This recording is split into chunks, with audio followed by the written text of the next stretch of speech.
신약성경 요한복음 15장 1절로 8절까지 한 절씩 교독해서 읽고 8절을 같이 읽겠습니다. 나는 참 포도나무요 내 아버지는 농부라.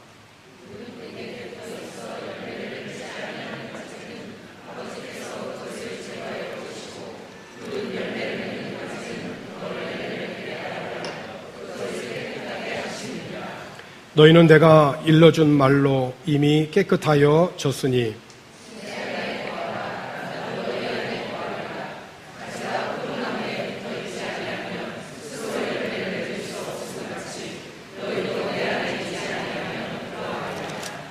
나는 포도나무요 너희는 가지라. 그가 내 안에 내가 그 안에 거하면 사람이 열매를 많이 맺나니 나를 떠나서는 너희가 아무것도 할 수 없음이라.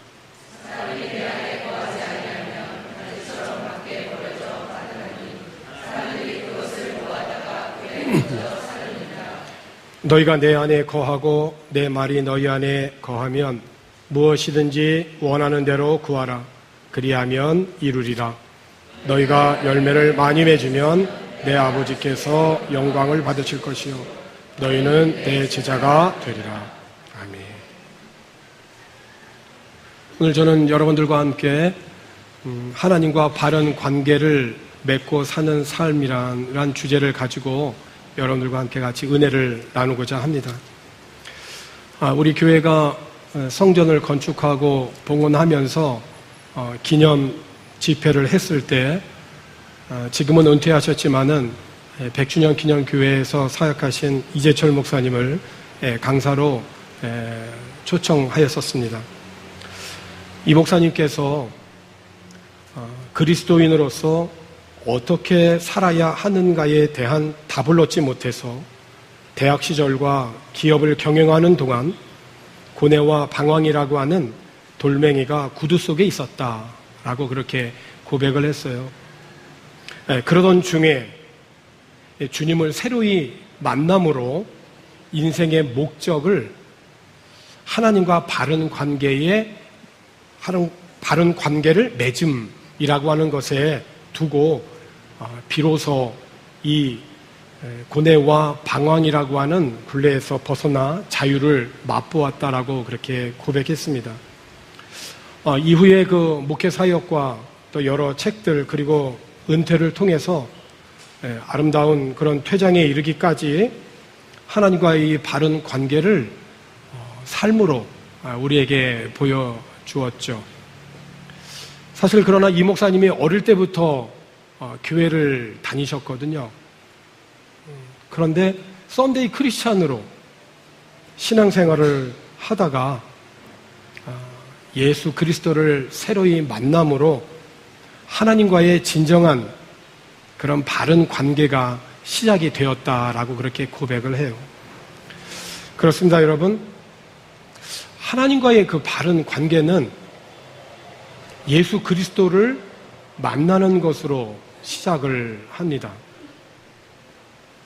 예수님께서 여리고에 들어가서 지나가실 때에 삭개오라고 하는 사람이 거기 있었는데 그는 세금 징수원의 우두머리이자 상당한 부자였습니다. 그가 여리고를 방문한 예수님을 보고 싶은 마음이 간절했지만은 무리들 때문에 시야가 가려서 볼 수 없고 더구나 본인도 키가 너무 작아서 사람들 넘어 그 예수를 볼 수가 없었죠. 그런데 삭개오는 여기에서 포기하지 아니하고 예수께서 지나가실 때 보려고 먼저 앞으로 달려가서 뽕나무 위에 올라갑니다. 아무도 모를 줄 알았는데 예수님께서 그 나무 밑에 오셔서 올려다 보시면서 말씀하십니다. 삭개오야, 어서 내려와라. 오늘 내가 내 집에 묵어야겠다. 삭개오는 자신에게 일어난 일이 정말 믿기지가 않았었습니다. 그는 나무에서 얼른 내려와서 기쁜 마음으로 예수님을 자기 집에 모셨죠. 이 일련의 과정을 본 옆에 주위 사람들이 하나같이 분개하면서 투덜거립니다. 저분이 무슨 일로 이 사기꾼 같은 사람을 가까이 하는가? 그렇습니다. 여러분, 삭개오는 그런 사람이었어요. 삭개오는 사기꾼 같은 사람이었단 말이죠. 그랬던 그가 예수님을 만나면서 상상할 수 없는 일이 생긴 겁니다. 사람들이 붕괴하면서 투덜거릴 때에 삭개오는 놀라서 그냥 그 자리에 서 있으면서 그러면서 더듬거리면서 이제 사죄합니다. 주님, 제 수입의 절반을 가난한 사람들에게 거저 주겠습니다. 그리고 제가 남에게 뭔가 하나라도 속인 일이 있다면 그 피해액을 4배로 갚겠습니다. 삭개오는 아마 예수님 만나서 파산됐는지도 모르겠어요. 주님이 뭐라고 말씀하셨나요? 오늘은 이 집에 구원이 임한 날이다, 이렇게 말씀하셨어요. 여기 아브라함의 자손 삭개오가 있다는 거죠. 여러분, 아브라함이 누굽니까? 일평생 믿음으로 살았던, 하나님과 바른 관계를 맺었던 믿음의 조상입니다. 그래서 믿음 그러면 그 모델이 아브라함이에요. 구원 그러면 아브라함이에요. 그런데 예수님께서 직접 선포하신 거예요. 삭개오를 향하여서. 이 사람도 아브라함의 자손이라고. 그러니까 그 말은 뭡니까? 이 사람도, 이 삭개오도 지금 하나님과 바른 관계를 맺은 하나님의 자녀가 되었다라고 하는 그런 선언이죠. 사람들로부터 사기꾼 같은 사람이라고 불렸던 그가 그렇게 집착하며 잡았던 그 물질을 내려놓고 하나님과 바른 관계를 맺게 되어졌던 근본 배경이 뭡니까? 예수 그리스도를 만난 거예요. 그러니까 우리들의 인생에 있어서 가장 큰 복은 예수님을 만나는 것입니다. 아멘 하십시다. 왜 이렇게 중요하냐면 사랑하는 우리의 가족은 우리에게 주신 이 땅에서 최고의 선물이잖아요. 아버지, 어머니, 아들, 딸, 최고의 선물이죠. 그런데 이 최고의 선물은 일시적이라는 것입니다.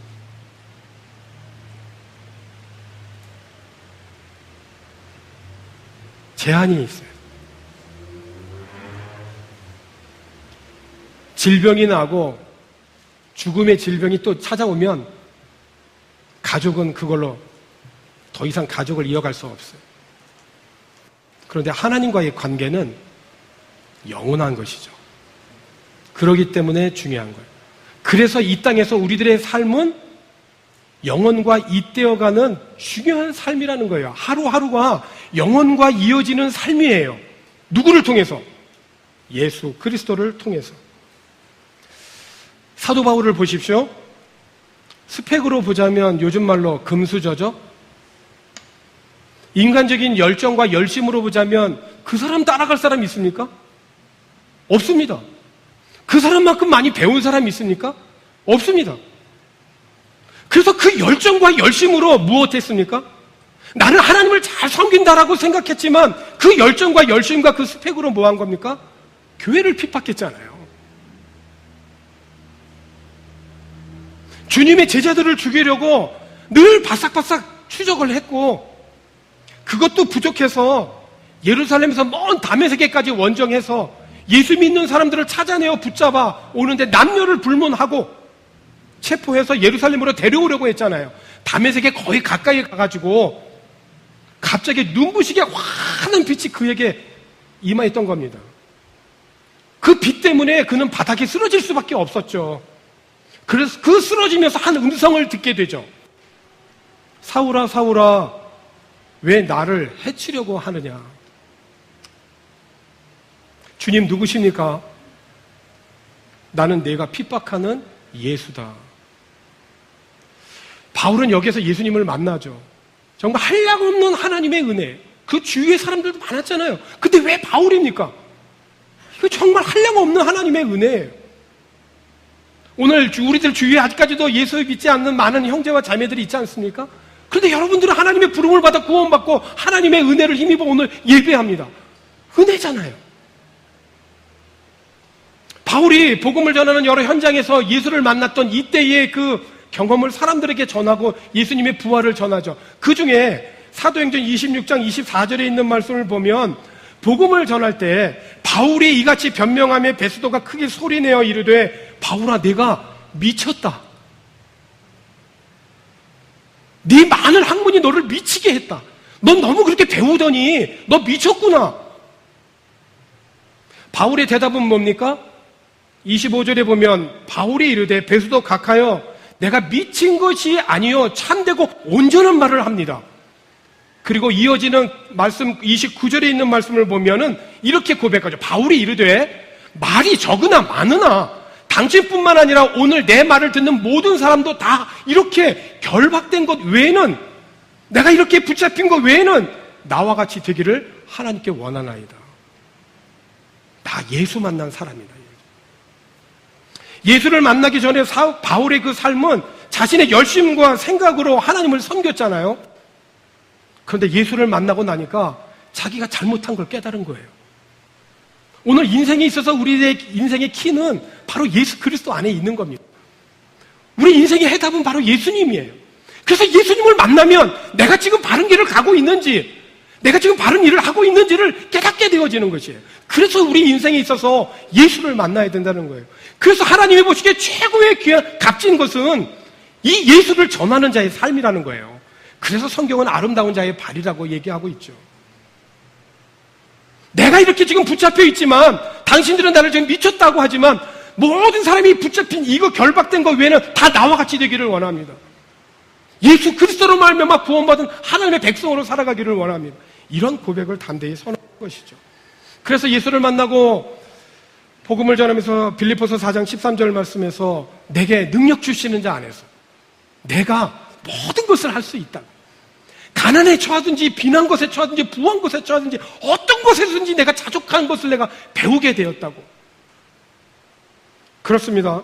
우리들이 거룩하신 하나님을 스스로 만날 수 없는 전적으로 부패하고 타락한 그런 죄인들이에요. 그래서 우리 인간 편에서는 스스로 하나님을 갈 수가 없잖아요.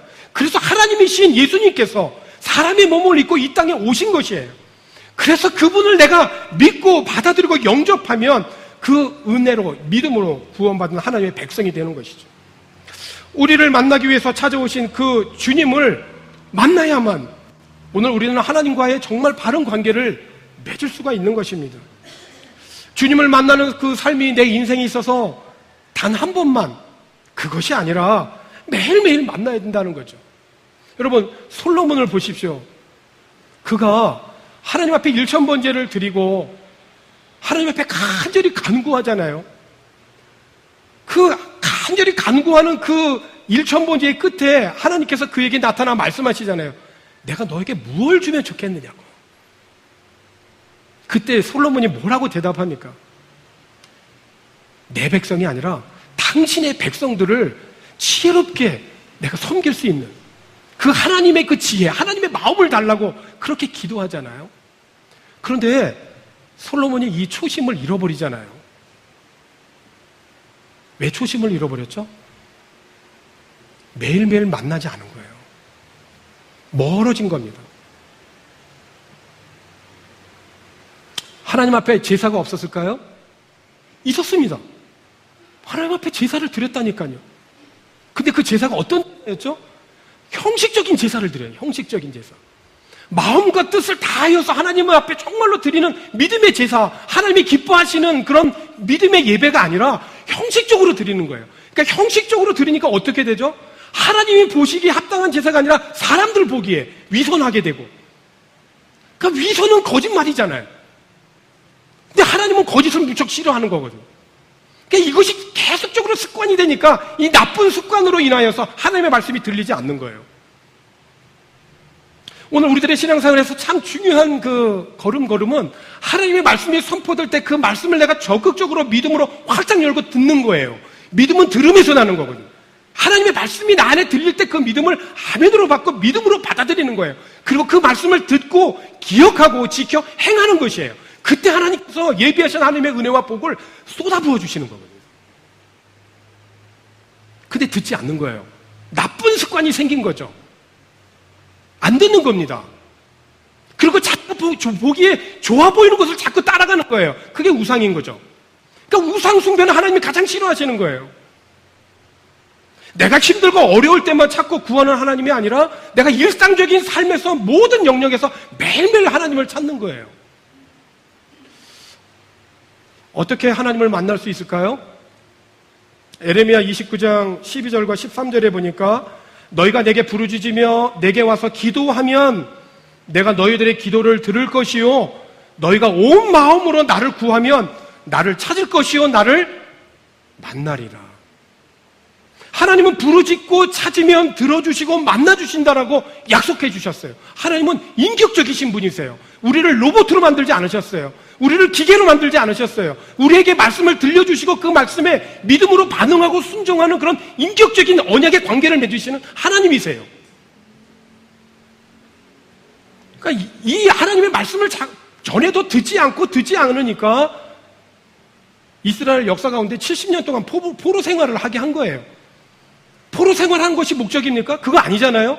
하나님과의 바른 관계를 회복하기 위해서 그들의 잘못된 길을 깨닫게 하기 위해서 하나님은 그들에게 70년이라는 포로 생활을 주신 거예요. 그리고 그들이 돌아와서 하나님의 성전을 재건하고 성벽을 재건하고 영적인 갱신을 이루어 가잖아요. 하나님을 만나고 하나님이 선포한 생명의 말씀과 만나야 되는 것이에요. 작년 10월 달에 이거 바교로 올 때 이제 코스모스하고 해바라기 씨를 좀 갖고 왔습니다. 그래서 바교가 날씨가 1년 내내 선선하니까 한국은 코스모스는 가을에만 볼 수 있는 것이지만은 여기는 1년 가을이니까 코스모스를 1년 내내 봤으면 좋겠다. 그리고 또 해바라기도 또 덥기도 하니까 좀 해바라기도 좀 봤으면 좋겠다 싶어가지고 2개의 씨를 좀 해서 갖고 왔습니다. 지금 이제 여러분들 교회 올라오시다 보면 양쪽에 이제 코스모스가 이렇게 피어 있는 거 보고 옆에 보면 이제 해바라기가 꽃망울을 이제 좀 막 터뜨리기 직전입니다. 여러분 근데 코스모스 씨를 갖고 왔는데 이 씨가 꽃을 맺으려면 어떻게 해야 되죠? 반드시 땅에 심어야 돼요. 씨는 흙과 만나야만이 돼요. 만나지 않으면 역사가 안 일어나요. 만약에 그 씨를 작년 10월 달에 갖고 와서 이 씨가 귀하다고 해가지고 그냥 제 가방에다 그냥 그대로 놔뒀다면 아직 씨는 그대로 있는 겁니다. 꽃은 볼 수도 없고요. 씨는 흙을 만나고 또 그 바로 흙을 통하여서 필요한 물과 햇빛과 습도와 조화를 이루어서 꽃을 피고 생명을 내는 거예요. 그래야 거기에 생명이 있기 때문에 나비도 찾아오고 벌도 찾아오는 겁니다. 만약에 코스모스와 해바라기 꽃을 보고 싶어서 씨를 갖고 왔는데도 불구하고 여전히 가방 안에 있다면 우리는 꽃을 볼 수 없는 거예요. 오늘 본문에서 우리 주님이 말씀하시잖아요.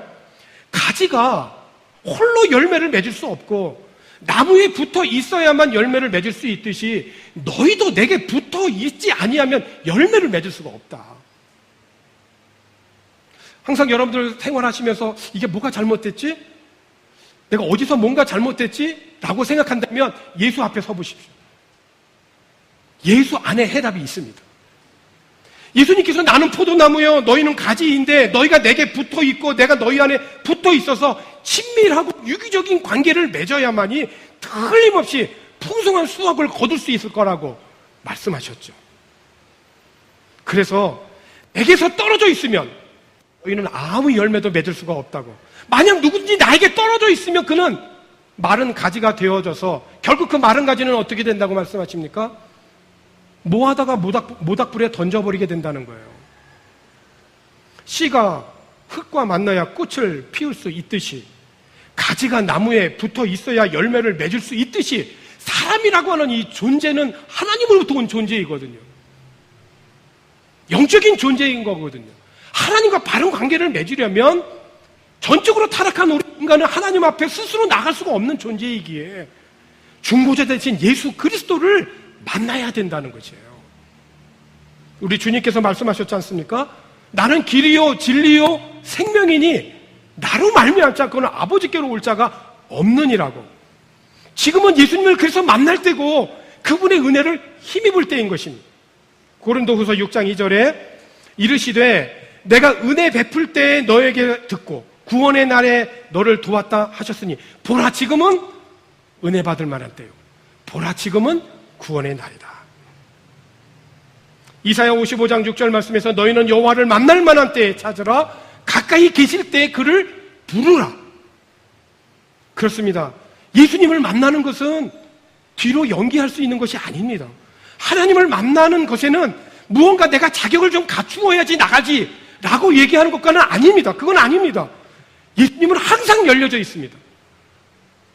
이사야 55장 1절 말씀에서 오라 너희 모든 목마른 자들아 물러 나오라 돈 없는 자도 오라 너희는 와서 사 먹되 돈 없이 값없이 와서 포도주와 젖을 사라.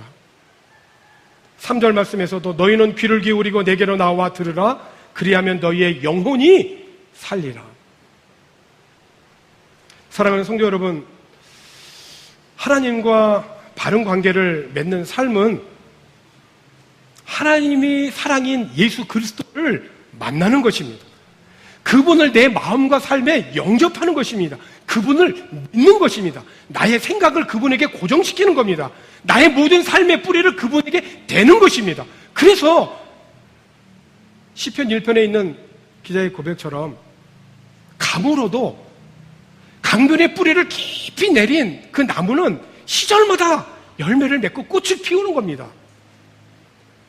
오늘 우리들의 모든 삶의 영적인 삶의 모든 영양분을 공급받는 그런 삶은 예수 그리스도에게 우리의 삶의 뿌리를 내리는 것입니다. 하나님께서 오늘 저와 여러분이 필요해서 우리를 찾아오신 것이 아닙니다. 사람들은 가끔 얘기합니다. 나는 너가 필요해. I need you. 나는 너가 필요해. 이거 하기 위해서. 저게 필요하니까. 너가 필요해. 그러나 우리들은 하나님은 오늘 우리가 필요해서 우리를 부른 자가 아닙니다. 찾아오신 분이 아닙니다. 우리를 사랑하시기 때문에. 우리를 사랑하시기 때문에 우리를 찾아오신 겁니다. 그냥 거기에다가 내버려두면 안 되니까 주님이 찾아오시는 겁니다. 그 찾아오신 분을 우리가 만나고 포기하지 않고 주님을 더 부르짖고 하는 것은 저와 여러분의 몫이라는 거예요. 오늘 우리 인생의 모든 삶의 문제는 하나님과의 바른 관계에 있습니다. 솔로몬도 그가 한때 우상 숭배하고 철저하게 부패하고 타락했지만 그의 인생 참에서인 전도서의 마지막 부분에서 그가 고백하죠. 만약에 그가 이런 고백이 없었다면 그는 구원받지 못한 자가 되었을 거예요. 그런데 그가 마지막에 이렇게 고백했어요. 전도서 12장 13절과 14절을 말씀해서 일의 결국을 다 들었으니 하나님을 경외하고 그의 명령들을 지킬지어다. 이것이 모든 사람의 본분이니라. 하나님은 모든 행위와 모든 은밀한 일을 선악간에 심판하시리라. 사랑하는 성도 여러분, 하나님을 만나는 그런 삶은 우리의 영원한 삶과 이때는 매우 중요한 삶입니다. 예수 그리스도를 통하여 매일매일 그분과 만나는 그런 귀한 은혜로운 삶을 살아갈 수 있기를 주님의 이름으로 축원합니다. 기도하겠습니다.